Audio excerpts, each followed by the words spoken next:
इस समय मैं आपको दिखा दूं कि पूरी टीम जो है सेल की वो यहाँ से अब रवाना हो रही है और इंस्पेक्टर राजीव अपने मातहत तमाम अफसरों को यही कह रहे हैं कि आप लोग आगे निकलिए, पीछे की तरफ से मैं आऊँगा। ये सब गाड़ियाँ यहाँ से इस समय वापस जाते हुए आई थिंक सब चले गए हैं, सिर्फ राजीव जी हैं जो की गाड़ी में अभी भी बैठे हुए हैं और ये भी यहाँ से जो है अब लौट रहे हैं। मेरी कोशिश होगी कि किसी तरह मैं आप लोगों को महमूद पराचा तक लेके जा सकूं, क्योंकि लोग बहुत देर से इंतजार में हैं महमूद पराचा के और हमारी कोशिश है कि एक मर्तबा उनसे बातचीत हो जाए, क्योंकि अभी तक समझ में नहीं आ रहा कि अगर कोई दिल्ली दंगों का केस लड़ रहा है वकील, उसके साथ में क्या परेशानी है, ऐसी क्या चीज है। पूरा मामला आपने देखा और लाइव बराह रास्त लाइव आपके सामने महमूद पराचा।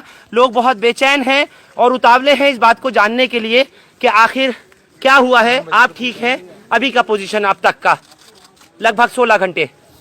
देखिए, पुलिस ने मुझ पे बहुत ज़बरदस्त हमला भी किया, मारपीट भी की मुझसे, मेरे साथ, मगर हम उनकी फ्रस्ट्रेशन समझ सकते हैं। लेकिन मैं आप लोगों के सामने मुस्कुरा के इसलिए बात करना चाहता हूँ कि पूरी दुनिया और भारत के सभी SC ST OBC फार्मर्स और गरीब लोग देख लें कि भारत का संविधान जो है वो किसी भी जुल्म को, चाहे अमित शाह जी डायरेक्ट फ़ोन पे टच में थे, जो इंस्पेक्टर साहब थे वो हमें बता भी रहे थे कि मैं पराचा साहब सब जानता हूँ, यहाँ पे कुछ नहीं मिलने वाला, मगर अमित शाह जी का प्रेशर है हम पे। ये वो मुझे इनफॉर्मली जब वो वीडियो बंद करते थे बता रहे थे। मुझे हथियार भी दिखाए उन्होंने, पिस्टल्स दिखाई और साफ तौर पे बोला कि यहाँ हम सिर्फ आपको मजबूरी में आए हैं क्योंकि हमें कमिश्नर साहब ने बोला है और अमित शाह साहब ने बोला है कि किसी भी तरीके से पराचा साहब के पास को जाए डराओ, धमकाओ और ये इंश्योर करो कि जो इनके पास एक जो पुलिस के खिलाफ और RSS के और BJP के खिलाफ वीडियो हैं और दूसरे सबूत हैं, वो किसी तरीके से इनके कंप्यूटर से निकाल के ले आओ। इस बात के अलावा उनके पास कोई काम नहीं था। उन्होंने जो आज मैं हियरिंग में था कोर्ट की, तो हमारी हियरिंग तक वीडियो रिकॉर्ड की, जो कि बिल्कुल कंटेम्प्ट ऑफ कोर्ट है। लेकिन कैमरा बंद होते ही वीडियो, हालांकि कोर्ट ने उनसे कहा कि कैमरा परमानेंटली चलाना है, लेकिन उन्होंने बहुत बार कैमरा बंद किया। जैसे ही कैमरा बंद हुआ उसी वक्त उनकी धमकियाँ शुरू हो जाती थी, उसी वक्त वो गन्स दिखाने लगते थे। और 12 बजे से लेकर आप देख लीजिए, मैंने 12 बजे आते ही, तब तो मेरे पर कोर्ट का प्रेशर था। DC कपिल साहब हमारे साथ हैं, इनका मैटर चल रहा था आज एक हाई कोर्ट में, तो वो भी इनके प्रेशर में ही मैंने किया। मगर मैंने आते ही ये बोला, जैसे ही उन्होंने बताया कि मैं पुलिस ऑफिसर हूँ, मैंने सीधा उनको कहा कि अगर आपके पास कोर्ट का ऑर्डर है। उन्होंने कहा हमारे पास कोर्ट का ऑर्डर है। तो मैंने कहा मेरी ऑफिस में, मेरा पूरा ऑफिस आपके लिए खुला हुआ है, मेरा पूरा घर आपके लिए खुला हुआ है और ये सब वीडियो रिकॉर्डेड है, ये सारी चीज़ें वीडियो रिकॉर्डेड है। मैं कोई अपनी तरफ से ऐसा बयान नहीं दे रहा हूँ जो कि वीडियो रिकॉर्डिंग नहीं। आप सारे कंप्यूटर्स मेरे देख लीजिए, सारे मेरी फाइल्स देख लीजिए। तब वो उनसे हमें ये बोलने लगे कि आप जो है हमें ये चीज़ें दे दो। मैंने कहा ये चीज़ें मैं किसी भी हालत में आपको नहीं दे सकता, क्योंकि आप ये कह रहे हो कि वो कोई मेरा क्लाइंट था। कौन व्यक्ति है वो, उसके बारे में कोई मुझे जानकारी ऐसे याद नहीं होगी, क्योंकि मेरे पास सैकड़ों हज़ारों केस। तो मैंने कहा मैं क्लाइंट अटर्नी जो हमारा रिलेशन होता है उससे बंधा हुआ, मैं आपको कुछ नहीं दे सकता, भले ही आप मुझे गोली मार दो, क्योंकि ये मेरा एडवोकेट होने के नाते कानूनी फ़र्ज़ भी है। और एविडेंस एक्ट 126 ये कहता है कि मुझे क्लाइंट अटर्नी जो उसने इन्फॉर्मेशन दी है मैं कभी डिस्क्लोज नहीं करूँगा। तो मैंने इनको ये कहा कि ये आप चाहे कुछ भी कर लो, तो आप ये सब हमारी कैमरा बंद होने की बात होती थी, आप अमित शाह साहब को बता दो मैं नहीं देने वाला कुछ भी, और कुछ है भी नहीं।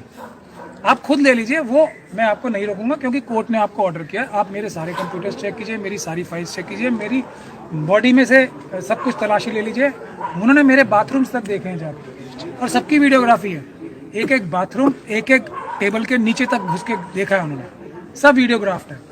और जब उन्हें कुछ नहीं मिला इतने घंटे बाद भी, तो वो सब और रेगुलर बाहर जाके पुलिस से बात कर रहे थे। एक बार नीचे आप सब लोगों ने देखा आने लगे, फिर बिल्कुल नीचे तक आके शायद उन्हें दोबारा फोन आया, उन्होंने किसी से फोन पे बात की, वो फिर ऊपर आ गए।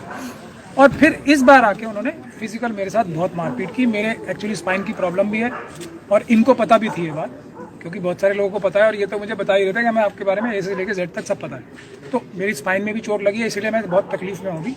मगर मैं मुस्कुरा के इसलिए बात कर रहा हूँ कि जो लोग मुझसे उम्मीद रखते हैं और एडवोकेट कम्युनिटी से उम्मीद रखते हैं कि जो कोई भी अन्याय होगा, और भारत के संविधान से जो लोग उम्मीद रखते हैं, तो वह ये हौसला रखें कि ये कोई भी जुल्म कर रहे हैं। भारत का संविधान इतना ताकतवर है कि अगर उसको ठीक से फॉलो किया जाए तो हम लोग भारत के संविधान के माध्यम से ना सिर्फ दिल्ली के जो दंगे हुए हैं, दिल्ली में जो हुए हैं उसमें आरएसएस के लोगों को, बीजेपी के हमने बहुत सारे लोगों के खिलाफ एफआईआर कराई भी है। यही उनकी सबसे बड़ी ग्रीवेंस है मुझसे कि आरएसएस के लोगों को, मेरे जो क्लाइंट्स थे उनकी कंप्लेंट्स पे अरेस्ट किया गया। यही उनकी सबसे बड़ी ग्रीवेंस है कि पुलिस के लोगों के खिलाफ हमारे पास प्लेथोरा ऑफ एविडेंस है, एक नहीं, हमारे पास पूरा, आप समझे तो इतना एविडेंस है कि मुझे नहीं लगता कि ये शायद दिल्ली दंगों की जो चेन है, और इसीलिए हम ज़्यादा लाइमलाइट में भी नहीं आ रहे कि ये अमित शाह जी तक जाके रुकेगी, इसमें मुझे कोई भी शक नहीं है, और वो एविडेंस सब हमारे पास मौजूद है। तो जब ये अमित शाह जी तक जानी है तो ये अमित शाह जी के इशारे पे ही